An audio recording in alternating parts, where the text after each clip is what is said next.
Ahora sí. Ya, entonces cavidad peritoneal superior e inferior, ¿no? En el inferior están principalmente, ¿no? El intestino delgado, ¿no? Los otros segmentos del colon, ¿no? El ciego, el colon ascendente, el descendente, el sigmoides, ¿no? También están los órganos intrapelvianos, la cavidad pélvica, y en la mujer, obviamente, los órganos reproductivos también.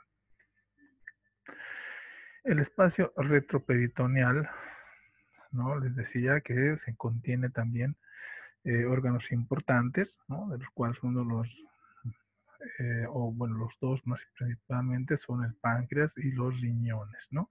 Que también son órganos que pueden sufrir durante traumatismos abdominales, ¿no? Principalmente los riñones, ¿no? También se encuentran vasos importantes como la aorta abdominal, la vena cava inferior, ¿no?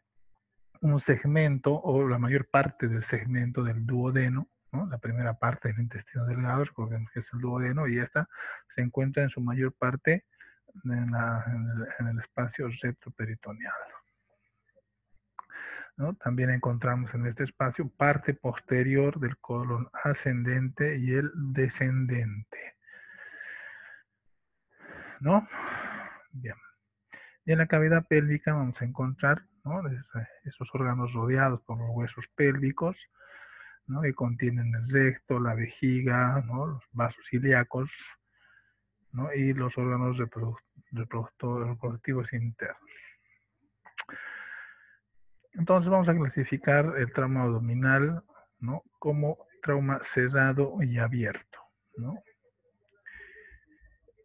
¿Cuál va a ser el límite para poder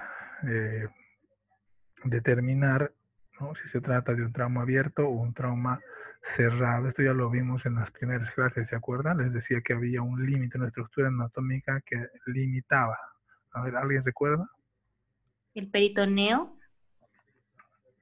Exactamente, ¿no? Pero ¿cuál de los tipos de peritoneo? Recordemos que hay dos, ¿no? El que envuelve a los Parietal. órganos y el parietal es el que se encuentra formando parte de la pared abdominal, ¿no? Muy bien, entonces cuando hay lesión del peritoneo parietal, ¿no? El trauma se considera abierto. Mientras no haya una lesión de esta capa, la capa, obviamente que es la capa más interna de la pared abdominal, cuando esta no está lesionada, se va a denominar un trauma cerrado, ¿no? Entonces, eso tiene que quedar claro, ¿ya? Bien, un trauma cerrado, generalmente contusión, también se puede llamar contusión, ¿no? Se define como ese traumatismo, ¿no? Ese impacto que se da en la pared abdominal, ¿no? Y origina principalmente compresión, ¿no? Y esta ocasiona lesión por aplastamiento de las vísceras abdominales, ¿no es cierto? Las lesiones en los casos de trauma abdominal cerrado o por contusión se producen generalmente por un mecanismo de desaceleración, ¿no? Recordemos que todos los órganos intraabdominales, la mayor parte de ellos, tiene un peritoneo visceral, ¿no es cierto? Y otros están sujetos a diferentes túnicas del mismo peritoneo que se llaman mesos, ¿no es cierto? Recordemos que el colon tiene su mesocolon, ¿no? El intestino delgado también tiene la parte del meso por donde circula la irrigación, las arterias principalmente. Entonces, cuando se produce un proceso o un mecanismo de desaceleración, se produce un desgarro, ¿no es cierto? Entonces, va a haber una ruptura de de los elementos móviles, ¿no? Principalmente las vísceras, y también desgarro de algunos elementos fijos como son los ligamentos, ¿no es cierto? Entonces, la principal causa es la desaceleración, ¿no? El mecanismo. Entonces, ¿cuáles son las condiciones que generan un trauma abdominal cerrado? Principalmente están los accidentes de tránsito, ¿no? Automovilísticos, por conducir motocicletas, bicicletas, atropellamiento, ¿no? Como peatones, ¿no? Pero también están las caídas, ¿no? Caídas de X altura, ¿no? También los asaltos con armas contundentes, ¿no? O el hecho de las explosiones, ¿no? Pueden causar una onda de expansibilidad y también de esa manera golpear la cavidad abdominal, ¿no?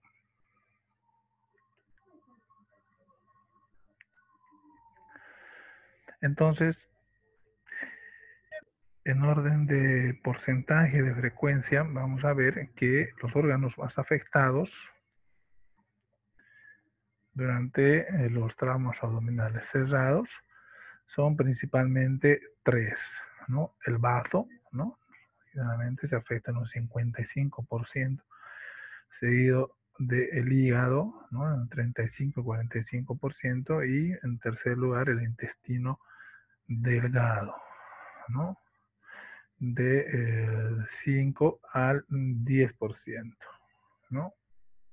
Entonces, en orden de frecuencia, estos son los órganos que más se afectan cuando hay un trauma abdominal cerrado. ¿Y por qué creen? A qué se debe? ¿A qué consideran ustedes que sean lo que hacen los dos órganos más afectados? Son vísceras macizas. Ya, está bien, son vísceras macizas. ¿Qué A otra? localización también. Está bien, entonces se localiza en el abdomen superior, que es el lugar donde hay más frecuentemente presentan los traumatismos, ¿no? Pero además de eso tienen los mesos tanto móviles, ¿no? Tienen varios ligamentos, ¿no? Que los unen a los segmentos de la pared abdominal y intraabdominal. Entonces eso hace que sean más frecuentemente dañados cuando se presenta un trauma abdominal. Ya, igual que el intestino delgado, ¿no? Les hablaba del meso, ¿no? Entonces generalmente puede presentar desgarros a nivel del meso, o también el intestino como tal, ¿no? A veces puede lesionarse. Luego, un 15%, ¿no? Adicionalmente a esto, están lo que son los hematomas retroperitoneales, ¿no? Colecciones de sangre por desgarro de alguna arteria, ¿no? O algún meso de los órganos retroperitoneales, ¿no? Cuando estos se dan, se forman unos hematomas, ¿no? Es un 15% también puede dar. Bien, entonces el trauma abdominal abierto, les decía, la solución de continuidad del peritoneo, ¿no? Entonces va a haber un contacto, un peritoneo parietal, obviamente, va a haber un contacto entre la cavidad peritoneal y el medio externo, ¿no? Por eso se denomina trauma abierto, ¿no? Dentro de las causas más frecuentes, las heridas por arma blanca, ¿no? Por objetos por objetos cortantes, más que contusos, ¿no? Los proyectiles de arma de fuego, ¿no? Las esquirlas de una granada por fragmentación, ¿no? Pueden producir este tipo de heridas, ¿no? Se dice que las heridas de arma blanca y por proyectil de arma de fuego de baja velocidad causan daño por laceración o corte. Y dentro de los órganos más afectados en este caso están en un mayor porcentaje el intestino delgado, seguido del hígado con un 30%, el diafragma, y en un cuarto el colon, ¿no? Entonces, aquí ven que ustedes cambian un poco ¿no? la imagen de los órganos más afectados. En el caso del intestino delgado pasa a ser el principal órgano afectado, ¿no? ¿Eso debido a qué? ¿Qué creen? Porque los intestinos estos órganos mayormente son retroperitoneales. En cambio, el intestino está más superficial. Claro, hay mayor presencia de intestino en casi en toda la cavidad abdominal, ¿no? Y generalmente las lesiones por arma blanca o arma de fuego generalmente se dan en el segmento inferior del abdomen, ¿no? Donde se encuentra el intestino delgado, ¿no? Por eso es el más afectado. Bien.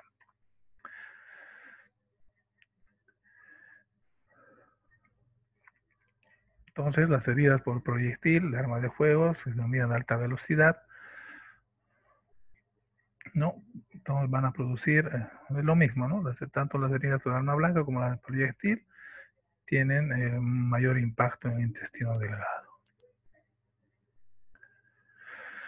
Entonces, algo que es importante tener en cuenta al momento de hacer la evaluación de un paciente con trauma abdominal abierto y cerrado también, es principalmente el tiempo transcurrido desde la lesión hasta el momento en que se da el tratamiento al paciente, ¿no? Entonces es importante eso, identificar, ¿no?, un aproximado del tiempo de evolución, ¿no?, determinar el tipo de arma, ¿no?, si se trata de un cuchillo, una pistola, un revólver, ¿no?, para más o menos nosotros tener una idea del grado de la lesión, ¿no es cierto? Entonces, cuando nosotros vemos y vamos a hacer la historia clínica o tratar a un paciente con trauma abdominal abierto, todo el interrogatorio que hacemos para la historia clínica debe estar determinado a por lo menos identificar, ¿no?, el grado de lesión que esté produciendo, que se haya producido en el paciente, y identificar los órganos afectados, ¿no?, porque mucho de eso va a depender del tratamiento, el manejo que vamos a hacer con el paciente, ¿no? ¿Ya? Entonces, eso es importante. La distancia, si es que ha sido un sujeto con arma de fuego o arma punzocortante, la distancia, ¿no?, a la que estuvo el sujeto, ¿no? También es importante el número de heridas o impactos, ¿no es cierto? Tratar de verificar, ¿no?, las heridas, ver todas las heridas, ¿no? Y si hay presencia o no de una hemorragia, ¿no?, externa, pues, presente al momento de la evaluación, ¿no? Entonces, todos estos datos van a aportar un grado de severidad, ¿no? Y dependiendo, pues, de eso, como les digo, a orientarnos a un buen manejo. Entonces, el examen físico, ¿no?, iniciará obviamente con, principalmente, como en todos los pacientes, hay que iniciar con la toma de signos vitales, ¿no es cierto?, para ver si el paciente está hemodinámicamente estable o está inestable, ¿no? Puede ser un paciente que haya tenido una lesión importante, hemorrágica, y esté entrando en choque hipovolémico, ¿no? Entonces, los signos vitales de ingreso son fundamentales, ¿no?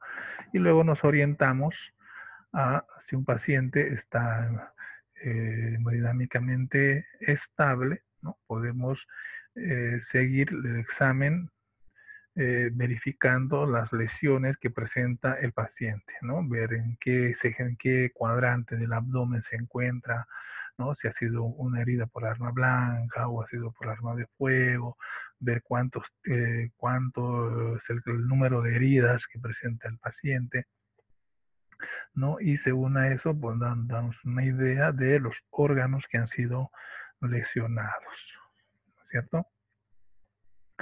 Entonces, como les decía, hay que ver la localización también de las heridas, la intensidad, ¿no?, del dolor del paciente también va a ser muy importante, ¿cierto? Los signos, algo que es importante en valorar es el signo de irritación peritoneal, ¿no?, que a veces puede estar afectado por el grado de conciencia del paciente, ¿no es cierto? Entonces, va a ser fundamental. Si tenemos un paciente consciente, ¿no?, con una herida, digamos, no muy grave, entonces vamos a destinarnos el tiempo a buscar los signos de irritación peritoneal, ¿no?, el signo del rebote, que se puede producir cuando hay una lesión de alguna visera hueca que vacíe su contenido carbohidrato abdominal, o por la misma presencia del contenido sanguíneo hemático puede causar irritación peritoneal, ¿no? En esos casos, el tratamiento será netamente quirúrgico, ¿no? Pero cuando el paciente está con la conciencia alterada por efectos, puede ser de alcohol, sustancias psicoactivas, ¿no es cierto?, o presencia de traumatismo cráneoencefálico, entonces considera un abdomen invalorable y vamos a tener que recurrir a otro tipo de diagnósticos, ¿no? Vamos a tener que ayudarnos de alguna manera para verificar si hay alguna lesión o una hemorragia interna, ¿no es cierto? Entonces tenemos tres principalmente. El lavado peritoneal diagnóstico, ¿no? Que consiste en hacer una mini laparotomía, ¿no? Infraumbilical generalmente, se hace un corte, se ingresa hasta abdomen y a través de una sondita se ve o se trata de buscar la presencia de contenido sanguíneo, ¿no? Entonces, si se confirma contenido hemático en cavidad abdominal, entonces obviamente hay lesión de algún órgano y el tratamiento será quirúrgico, ¿no? Hoy en día en la práctica no se realiza mucho este lavado peritoneal. Por favor, tienen que apagar su micrófono. Ya hoy día se opta más por hacer una evaluación ecográfica que se llama FAST, ¿no? Un EcoFast, ¿no? Que es una ecografía abdominal dirigida a buscar, ¿no? Líquido libre en cavidad, ¿no? Ese es el EcoFast. O también cuando tenemos un paciente estable, se puede hacer una tomografía contrastada, generalmente con triple contraste, para identificar exactamente el grado de lesión, primeramente el órgano lesionado y el grado de lesión, ¿no? Entonces tenemos estos tres principales complementos, ¿no? Para poder realizar un buen diagnóstico. Les decía que hoy en la práctica diaria, la ecografía es la que generalmente se utiliza. Ya en caso de no tener esta, y cuando tenemos un paciente hemodinámicamente inestable, se puede realizar un lavado diagnóstico, un lavado peritoneal diagnóstico, ¿no? Que como les digo, es un procedimiento quirúrgico mínimamente invasivo, ¿no? El objetivo es verificar si hay contenido hemático intraperitoneal que nos denote, que nos haga pensar, por decir, que haya lesión intraabdominal, ¿no?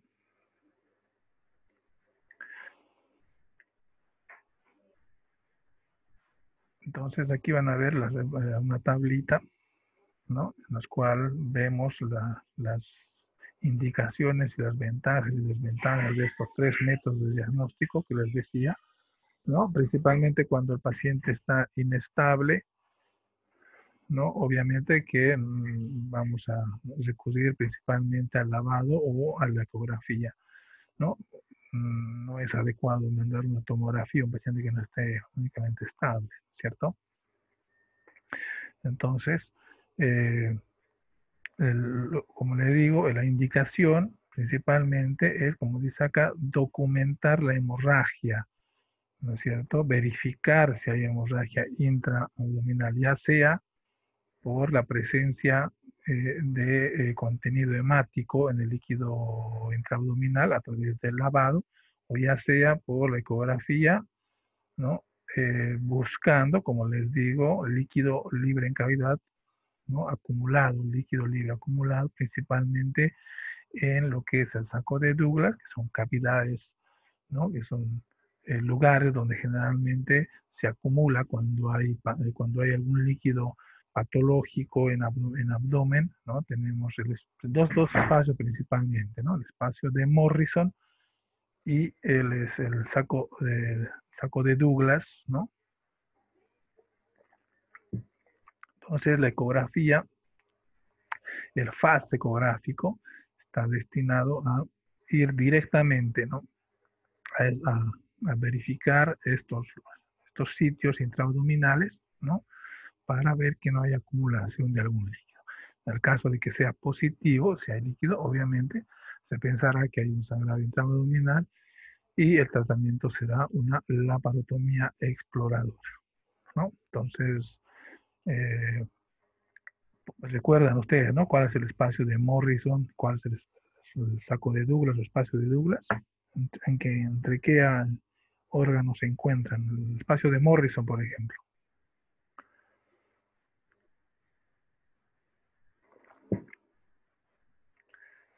¿Dónde encontramos el espacio de Morrison? ¿Alguien se acuerda?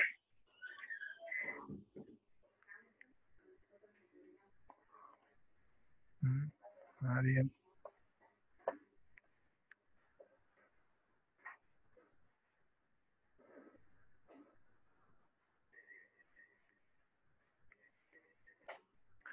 Es el espacio hepatorrenal, ¿no? Principalmente derecho, ¿no? Ese se denomina el espacio de Morrison. ¿Ya? Bien, entonces las ventajas, como ven acá, se puede hacer un diagnóstico temprano, ya sea con el lavado, el FAST, ¿no? La ecografía obviamente es un procedimiento no invasivo, ¿no? Es rápido, tiene alta sensibilidad, del 82 al 97%. Tiene un poco más de sensibilidad el lavado, obviamente, porque vemos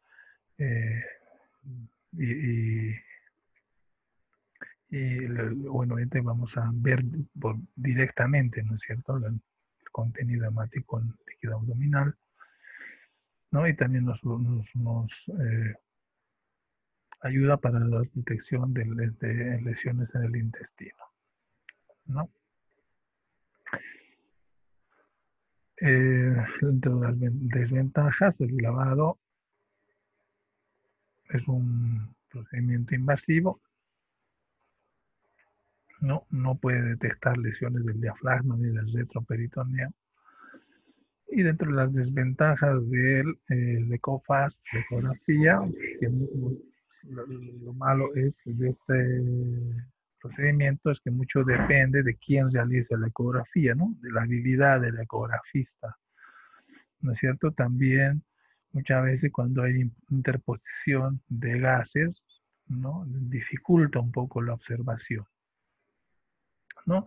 Y también obviamente no nos relatan en específico o en detalle si hay lesiones del diafragma o algún órgano intraabdominal, ¿no? Simplemente vemos la presencia o no de líquido, ¿no? Eso es lo que tiene que quedar claro.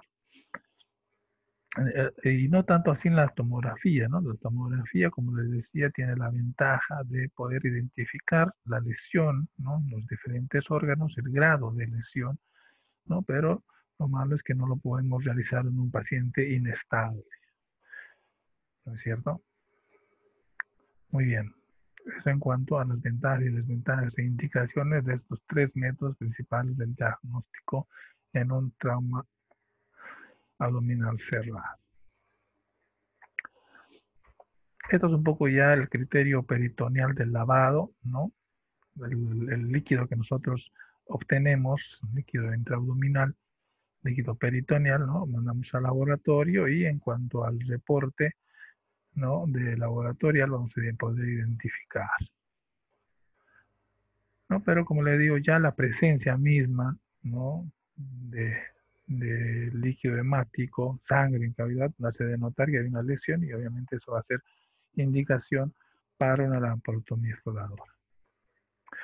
Bien, ¿hasta ahí alguna consulta, alguna duda?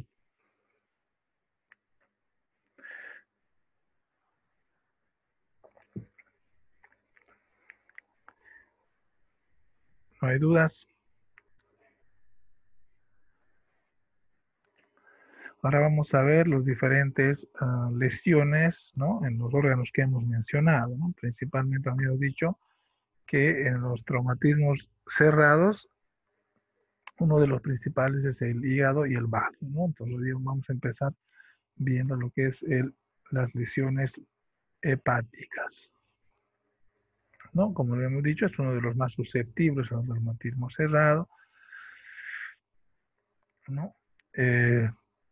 Son importantes porque recordemos que el hígado es un órgano muy vascularizado, ¿no? Entonces, cualquier lesión va a producir un sangrado importante, ¿no? Que muchas veces puede ser indicación para realizar una angiografía, con el fin de controlar la hemorragia hepática. Esto siempre y cuando el paciente no esté hemodinámicamente estable, ¿no es cierto?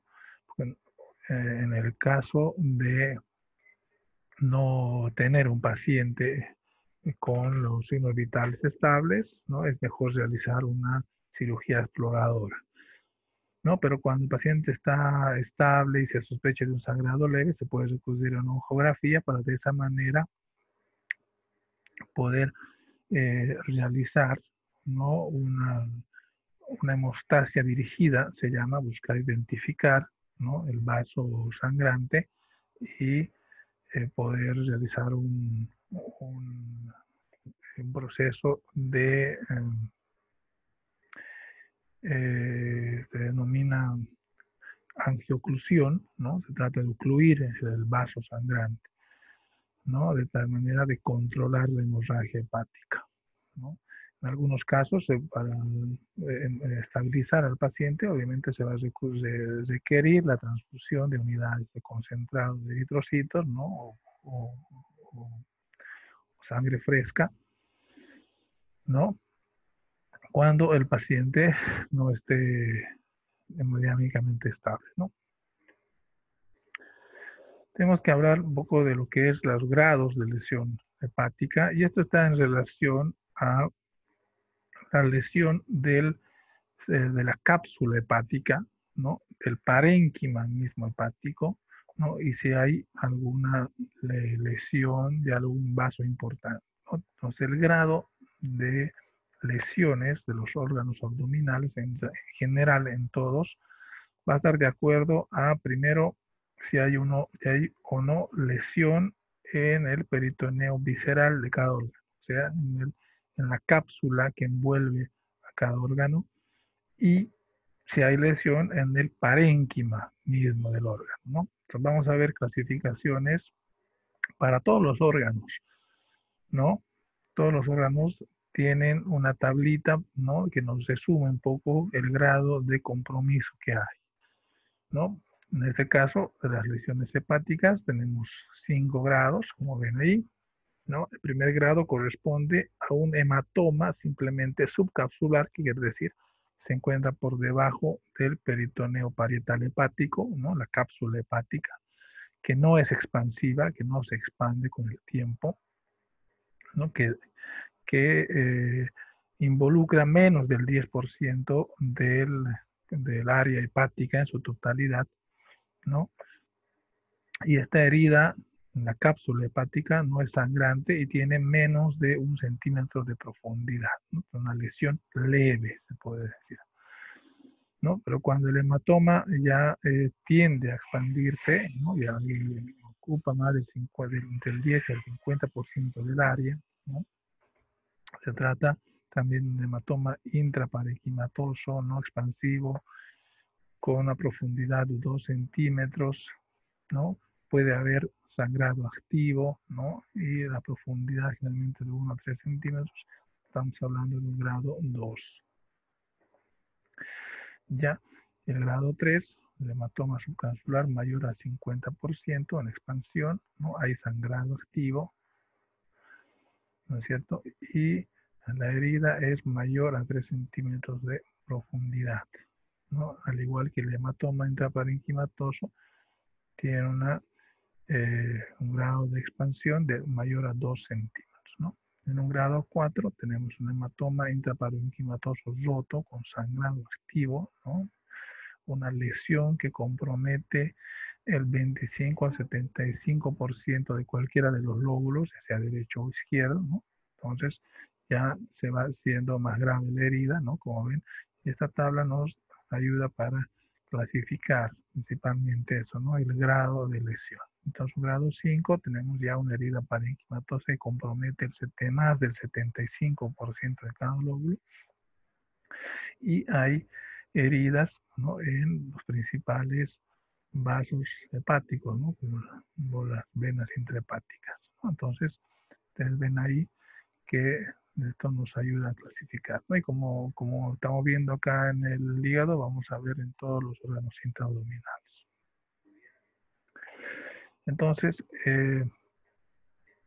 ¿Qué es lo que hacemos cuando hay un sangrado hepático? Generalmente en cirugía, cuando identificamos y ahí tenemos un paciente hemodinámicamente inestable, como les decía, tenemos que hacer una laparotomía exploradora y hacemos algo que se llama el, el empaquetamiento hepático, ¿no? Así se llama, ¿no? Ojo con eso.